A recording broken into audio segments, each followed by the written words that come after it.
دلوقتي تغسل اسنانك. تغسل اسنانك ازاي؟ كده يعني؟ طيب يلا بينا نغسل اسناننا. تغسل اسنانك. تغسل اسنانك كده يلا. تغسل اسنانك. تغسل اسنانك. تغسل اسنانك. هي دي العلاج بتاعها. ايه؟ هي دي العلاج بتاعها. هو المشكلة كلها ايه؟ ان هو مش عارف ان هو يتحكم، ان هو لسانه بيعمل ايه؟ بيفلت منه. هنا رقم واحد لازم ابص على اسنانه واقول له افتح بقك وخليه يعمل تطابق للاسنان.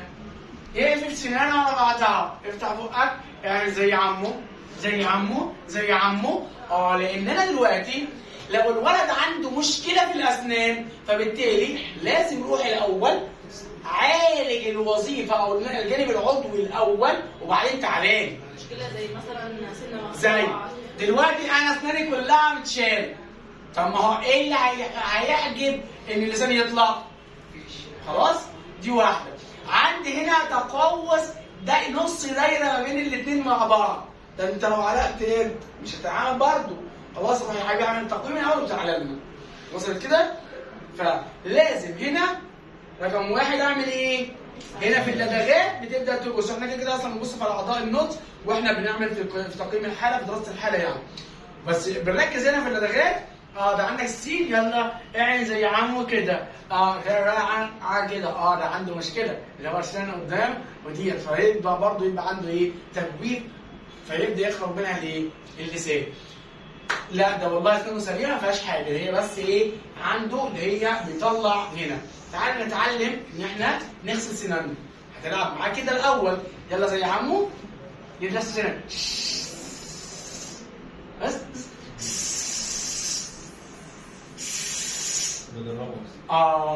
بدربه بطريقه غير ايه؟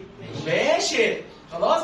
واخد صبعه واعمل ايه عند عمه يغسل سنانه، هو يغسل لي سناني بقى. فجاي صوابعه ماسك صبعه وخليني يغسل لي ايه؟ سناني وانا بقول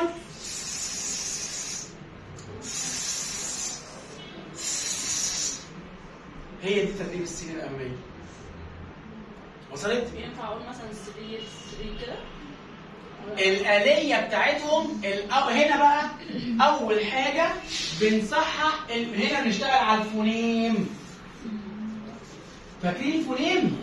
اللي هو حرف أصغر واحدة للصوت. قلنا احنا الولد واحنا في الأول بنعلمه كلمة، ولكن هنا في اللدغات لا ابدأ. مش احنا قلنا تكات في كل حاجة في التكات. هنا أول تكة قبل ما تديله كلمة اللي احنا كنا